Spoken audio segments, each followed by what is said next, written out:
사람에게는 많은 욕구가 있습니다만은 그 중에 하나, 오늘 설교의 제목에서도 나와 있습니다만은 무슨 욕구가 있느냐면 인정 욕구라고 하는 것이 있습니다. 이 인정을 다른 말로 말하면 칭찬받고 싶은 욕구죠. 남으로부터 내가 인정받고 싶은 그 욕구, 그 욕구는 누구에게는 있고 누구에게는 없고 그런 문제가 아니라 모든 사람들 속에 다 인정받고 칭찬받고 싶은 욕구가 있다고 하는 거예요. 그래서 미국의 심리학자 윌리엄 제임스가 그렇게 이야기를 합니다. 인간의 본성의 가장 깊은 곳에 있는 원리 하나가 있다. 근데 그 원리가 바로 무엇인가? 인정받고 싶은 무엇이다? 갈망이라고 그랬어요. 이 갈망이라는 이야기는 욕망이다 그 말이죠. 욕구이다 그 말이에요. 사람은 누구나 다 똑같아요. 가정에서의 가족의 관계 속에서 가장 우선적으로 필요한 것은 서로 인정해 주는 거예요. 아내든 여러분 남편을 인정하십시오. 아멘도 아니야. 다시 하겠습니다. 아내든 여러분 남편을 인정하십시오. 사회생활을 하시고 여러분 경제적인 삶을 꾸려가고 가정을 위해서 애쓰시잖아요. 또 남편 된 여러분 아내를 인정하십시오. 아멘!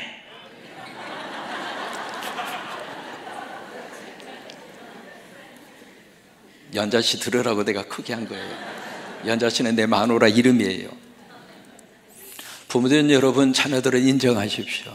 자녀들이 어떤 행동을 하든지 꾸중하기 전에 먼저 인정하세요. 그리고 칭찬하세요. 그게 사람의 자존감을 확 하고 높여주는 가장 중요한 삶의 엔돌핀이 인정과 칭찬이에요. 사람은 누구든지 인정받으면요 자기가 업그레이드가 됩니다. 인정을 받으면 그 삶 속에 있는 삶의 에너지가 확 극대화됩니다. 또한 인정받고 칭찬을 받으면 사람이 삶에 대한 만족감이 자꾸 확대되게 되어 있어요. 그런데 인정에는 크게 두 가지의 인정이 있습니다. 첫째로 누구의 인정이 있을까요? 오늘 설교 제목대로 누구의 인정? 하나님의 인정이 있고요. 두 번째, 누구의 인정이 있을까요? 사람들의 칭찬과 인정이 있습니다. 그럼 이 두 가지 중에 한 가지 던져볼까요? 어느 인정을 받기가 쉬울까요? 그렇게 생각하시죠? 자, 여러분 사람의 인정 제대로 받고 계세요? 이게요 사람의 인정과 하나님의 인정을 딱 놓고 봤을 때 우리 생각에는 그렇지, 사람이 인정받기가 쉽지 아니에요. 하나님의 인정받기가 쉬워요. 하나님은 작은 것까지라도 하나님은 우리를 사랑하시고 우리를 보다듬어 주시고 우리를 인정하시는 분이 아버지 하나님이에요. 그 아버지는 이 시간 여러분이 앉아있다는 자체로도 우리를 칭찬해요. 사랑하는 종아, 예배를 지켜주고 있구나, 예배 시간에 와주고 있구나, 아멘하고 있구나, 설교에 집중하고 있구나. 작은 것까지라도 하나님은 기억하시고 하나님은 인정하시고 하나님은 우리를 칭찬하시고 하나님은 우리를 하나님의 자녀로 끌어안아 주세요. 그런데 여러분 사람이 그런가요? 사실은 인정받기에 가장 어려운 사람이 누구인가? 가까운 사람이에요. 가장 가까운 사람으로부터 인정받는 것이 참 힘들어요. 여러분 제 설교에 은혜를 가장 많이 받을 사람이 누구일 것 같아요? 저하고 지금 몇 년을 살았는데요, 그러면 제가 여기 강대상에 딱 서서 설교를 하면 집사람이 은혜를 가장 먼저 받을 수 있는 소질이 100% 있지 않을까요?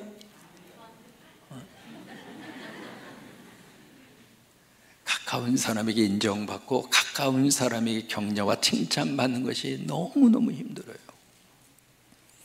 그래서 우리는 인정을 받는데 누구로부터 인정을 먼저 받아야 하는가? 하나님께. 여러분 하나님께 인정받으면요 그 다음에 사람에게도 인정을 받아요. 원리가 그렇습니다.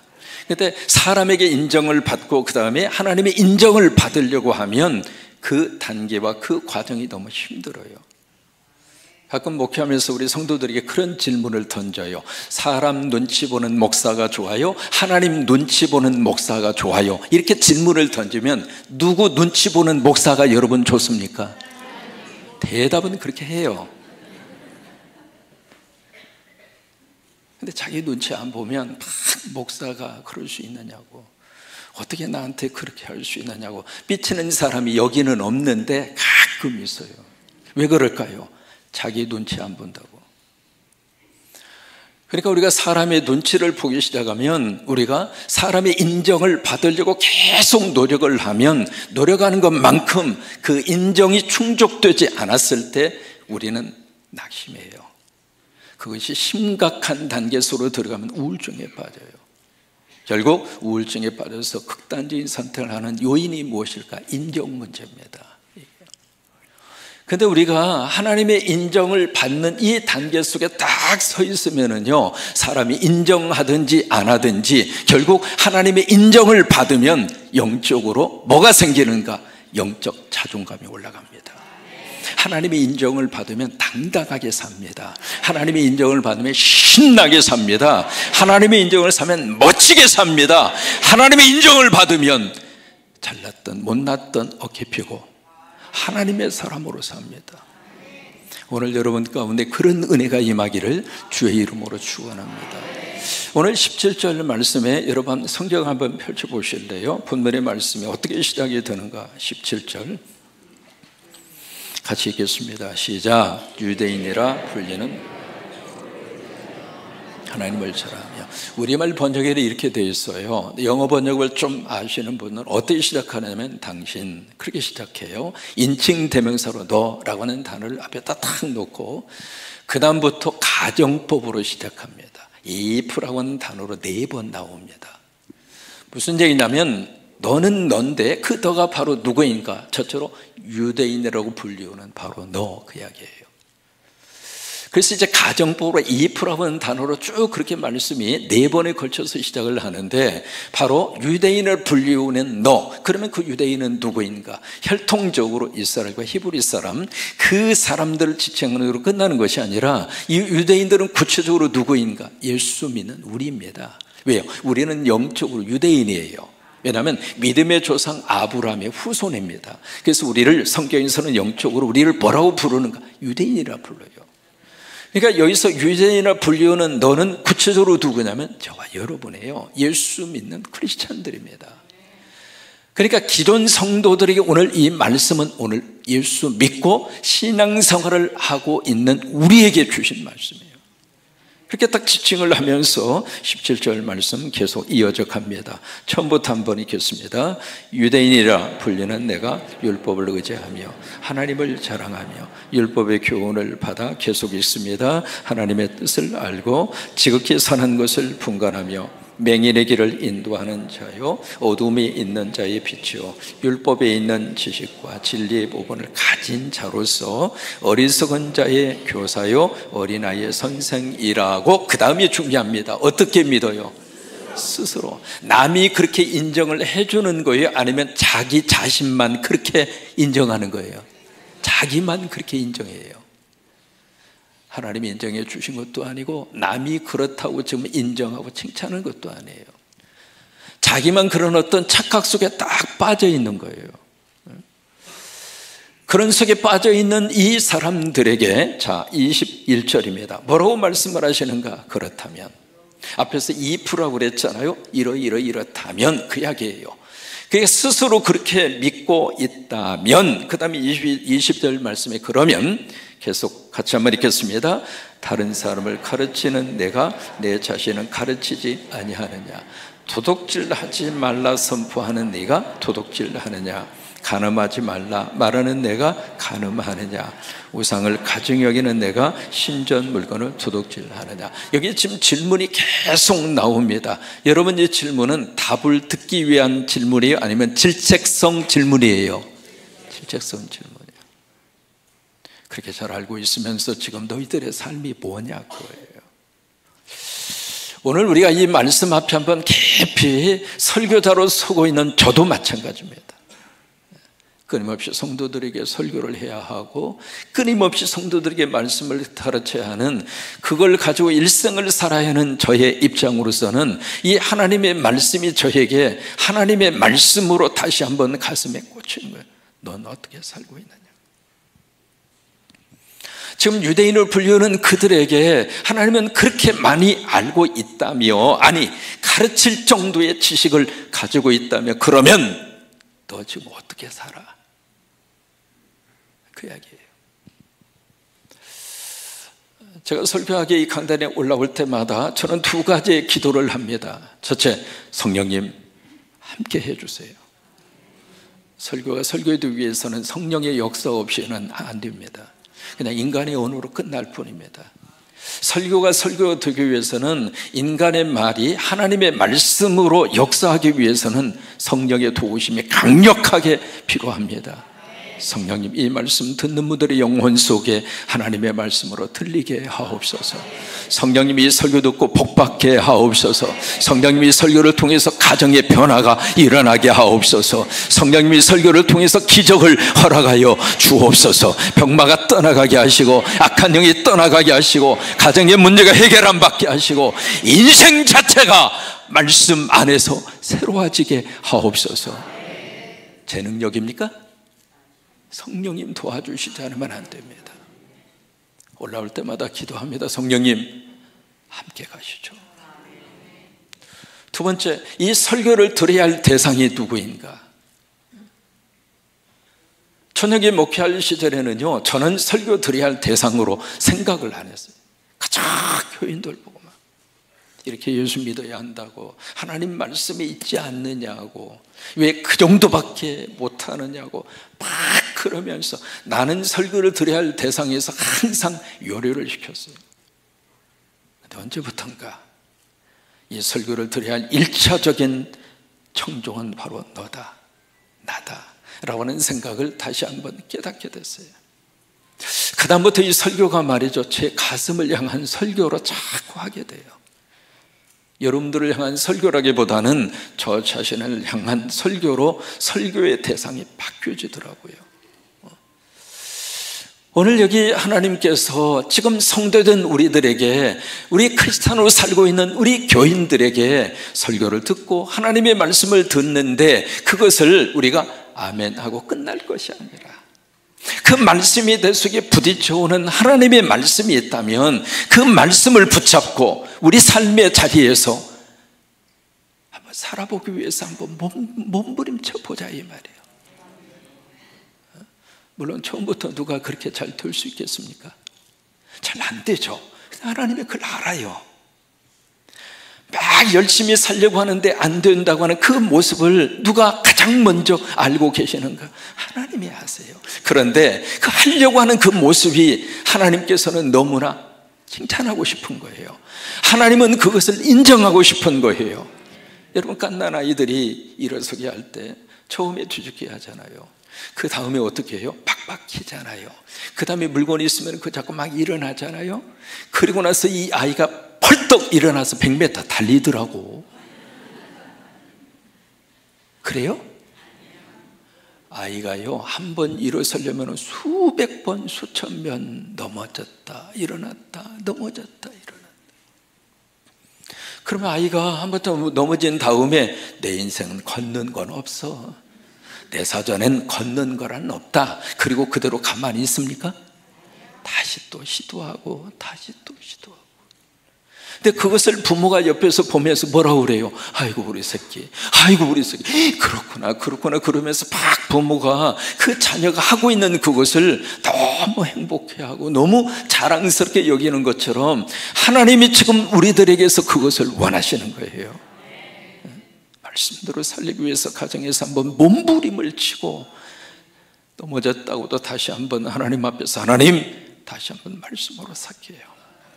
지금은 사랑하자, 그 주제를 가지고 우리가 함께 말씀을 묵상하고 같이 지금 새벽에 총진군을 쌓아가고 있는데 그 사랑이 처음부터 어떻게 잘 되겠어요? 그러나 그냥 말씀 안에 내가 거하면서 전에 부부싸움 할 때는 그냥 눈에 띄는 것 잡아서 던졌지만은 은혜 받고 나니까 이제는 골라서 던지는 거예요. 안 깨질 만한 것으로 변화된 거죠. 안 그래요? 큰 변화죠. 전에 예수 믿기 전에, 은혜 받기 전에는 뚜껑 열리는 대로 막 말이 쏟아져 나갔는데, 은혜 놓고 나니까, 그 은혜 받고 나니까 이제는 말꼬리가 부드러워진 거예요. 변화된 거죠. 그렇게 살자 이 말입니다. 하나님은 그것을 인정하세요. 하나님은 그것을 칭찬하세요. 그래서 그 다음에 23절 이하의 말씀 같이 한번 읽겠습니다. 시작. 율법을 자랑하는 내가 율법을 범함으로 하나님을 욕되게 하느냐? 기록된 바와 같이 하나님의 이름을 너희 때문에 이방인 중에서 모독을. 참 이 하나님의 안타까운 마음이 여기서 느껴지지 않아요? 성경을 가졌다면 성경을 가진 사람답게 뭔가 좀 달라야 되지 않겠느냐, 그 질문이에요. 그래도 성경을 들고 예수 믿지 않는 사람보다도 더 엉망으로 그렇게 살면 누가 욕먹는가? 하나님이 욕먹는데요. 하나님 욕먹이면서 살고 싶니? 그 질문이잖아요. 25절입니다. 내가 율법을 행하면 할례가 유익하나 만일 율법을 범하면 내 할례는 무할례가 되느니라. 그런즉 무할례가 율법의 규례를 지키면 그 무할례를 할례와 같이 여길 것이나 또한 본래 무할례자가 율법을 온전히 지키면 율법 주문과 할례를 가지고 율법을 범하는 너를 정죄하지 않겠네. 이게 무슨 얘기냐면, 할례는요 하나님의 백성에 대한 남성들의 중요 신체 부위에다가 거기에 칼로 자른다고 하는 뜻이에요. 그것을 볼 때마다 남성들은 나는 하나님의 백성이다, 나는 언약의 백성이다. 그래서 그 말씀을 가지고 그렇지, 내가 말씀 안에 살아야지, 그것을 다시 한번 기억하고 그 안에 살아갈 수 있도록 몸의 특정한 부위에다가 거기다 심볼로 표시를 한 거예요. 그걸.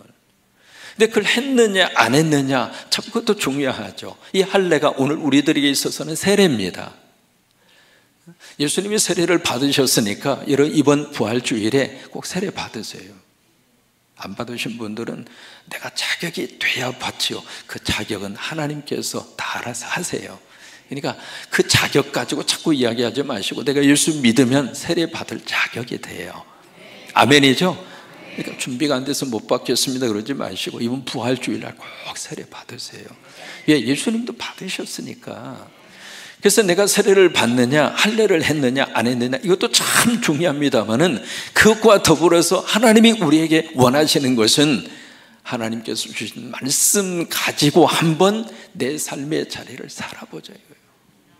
그 내용을 오늘 이렇게 복잡하게 말씀을 하신 거예요. 그러면서 28절 말씀에 같이 있습니다. 무릇 표면적 유대인이 아니요 표면적 육신의 할례가 아니니라. 오직 이면적 유대인이며 할례는 마음의 할짓, 바로 이거예요. 영에 있고. 이 영에 있고라고 하는 말이 포인트입니다. By the Spirit, 성령에 의해서 마음에 할례 받으라 이 말. 성령에 의해서 마음에 하나님의 거룩한 영으로 변화된 인생의 삶을 살아라 그예요.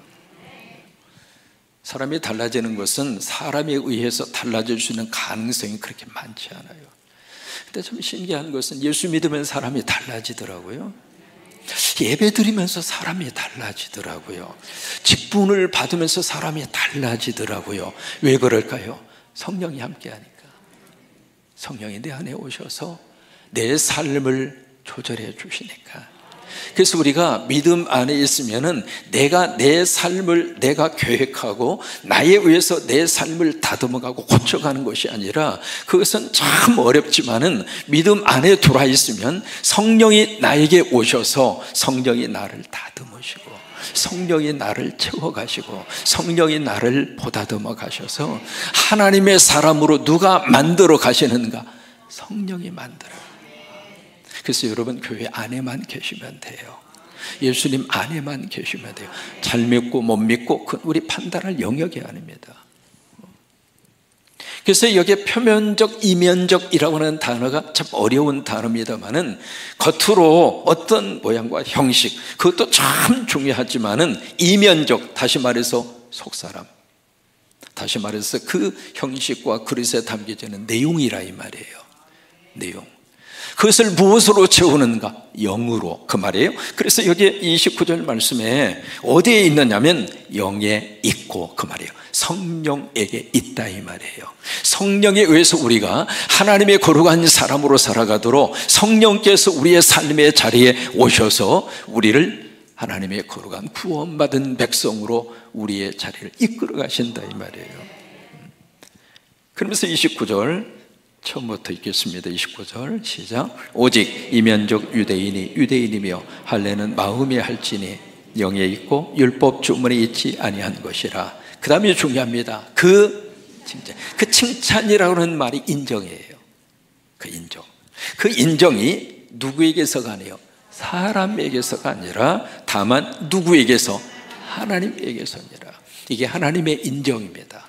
이게 하나님의 칭찬입니다. 여러분, 성령이 내 안에 오셔서 여러분 안에 예수 그리스도가 내 안에 계시도록 성령이 우리 가운데 역사하십니다. 그러면 예수 그리스도 안에 거하는 여러분들을 하나님이 어떻게 하시는가? 인정하세요. 그리고 하나님의 칭찬하세요. 그 하나님의 인정과 칭찬을 받으면 사람의 인정과 사람의 칭찬도 받고, 더 나아가서 마귀와 사탄도 여러분들을 인정하고 칭찬해요.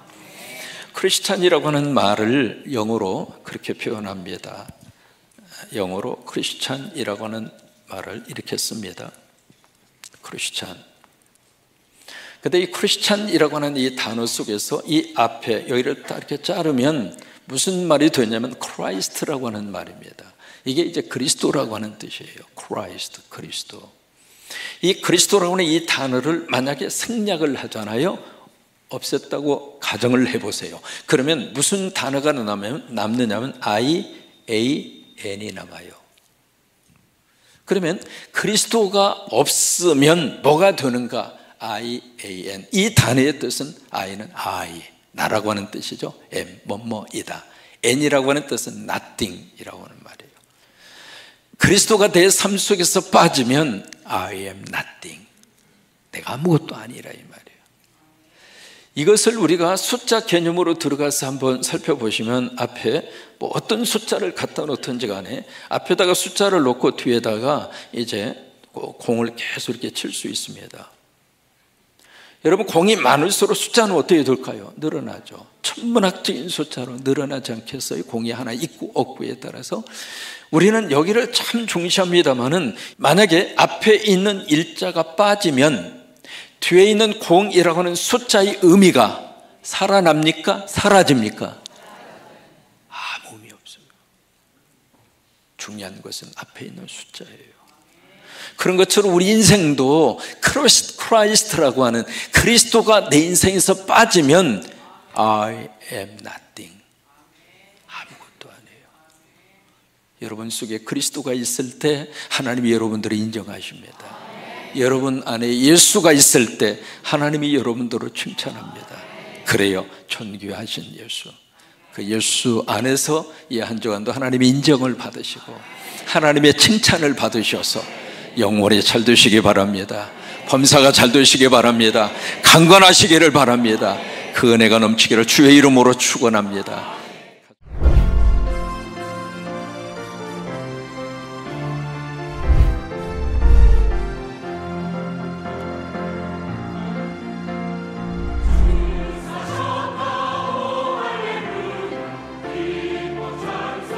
주님께서 죄와 사망의 권세를 깨뜨리고 부활하셔서 우리들의 영원한 참 소망이 되어주셨습니다. 부활의 기쁨과 감격을 같이 나누고 코로나로 인해서 무기력해진 우리들의 신앙을 다시 일으켜 세우기 위해서 전주시 기독교연합회에서 부활절 새벽 연합 예배를 드립니다. 3월 31일 새벽 5시 실내 체육관입니다. 부활의 능력으로 부흥의 새벽을 깨우는 성도가 됩시다. 성도 여러분을 기쁜 마음으로 이 연합 예배에 초청합니다.